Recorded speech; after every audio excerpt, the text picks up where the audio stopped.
He's a lifelong hunter, wildlife conservationist, and a serious chef. Lee Cowan goes on the hunt with the MeatEater. I got him. He's in the trees. Here in the Sawtooth Mountains of Idaho, it took just moments for Steve Rinella and his bow hunting buddy Dan to spot some pronghorn antelope off in the brush. It's laying in the shade.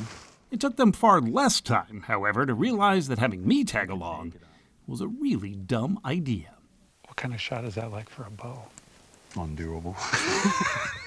I'd never hunted a day in my life, and yet there I was, with perhaps one of the most recognizable hunters in all America. I do what I was born to do. Yeah. And it's this kind of stuff, right? It's just what I like. Steve Rinella is the creator and host of the popular TV and web series MeatEater.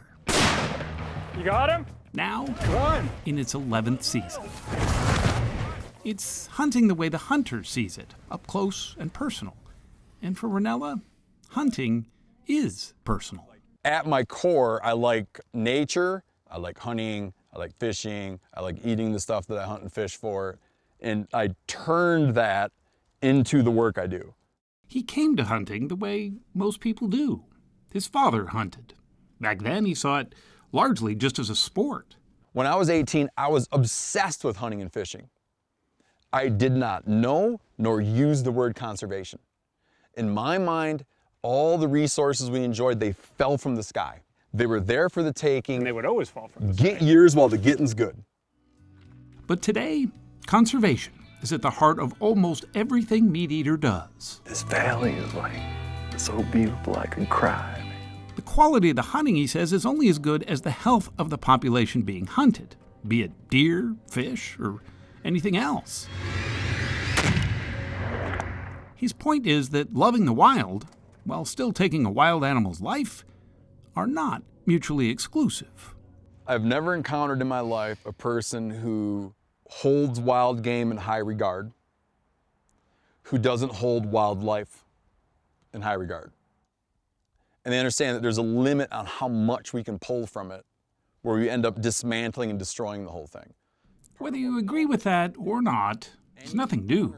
Charles Darwin, Ernest Hemingway, John James Audubon, all love nature and hunting.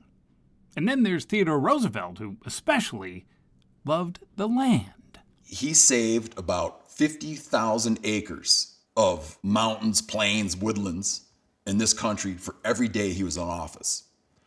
Why? He was inspired to do that through a relationship with hunting. That same idea, respecting the resource, is what he's trying to teach his own children. And in part, he's doing that through food. So that's dinner tonight? Yeah, that's a piece of elk meat. At his home in Bozeman, Montana, Rinella's refrigerator is stocked with the frozen spoils of his adventures in the wild. Elk meat, and, ducks, wild turkey. Everything in here, he says, has a story that brings with it a discussion. Every night that we eat something that we grew, that we hunted, that we found out in the woods, that we found in our backyard, every night. And there's not a night goes by, I'm not kidding you, not a night goes by that we don't talk about it. We'll flip that in a minute, but. His cooking has attracted non-hunting viewers as well. Man, those sons of guns are good. Rinella has become the Julia Child of the campfire. The last third of almost every MeatEater episode is cooking the day's catch or kill in ways that make the woods look like a 3-star Michelin restaurant. I'm gonna slice up my loin and prepare a very simple stag and pumpkin stew. I've read this story dozens of times. It'd be like shock, like, wow, this chef, this famous chef, whatever, name your famous chef, has become interested in hunting. I was, of course he is, because the guy's, he's interested in food. He's not trying to convince animal rights advocates, for example, to suddenly become hunters themselves. First turkey. Thanks, Steve. But what he hopes anyone who is interested in the show will come away with is the notion that hunters aren't always the enemies of animal welfare. I'm talking to my kind. By that I mean I'm talking to other like outdoorsmen and outdoors women.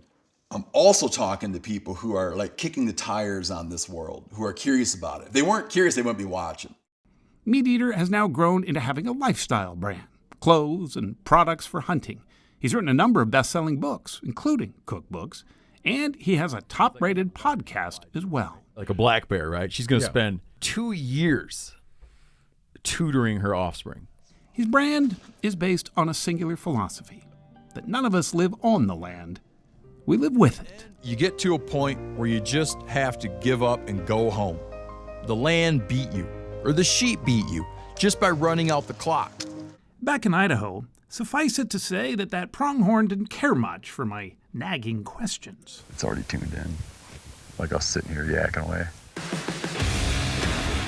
But for Steve Rinella, that's okay. What he likes most of all is showing his world to those experiencing it anew. Yeah. And watching it through the eyes of people who have never seen it, quite the way he does. It's looking right at us. At least not yet. Isn't that cool? And there's another one.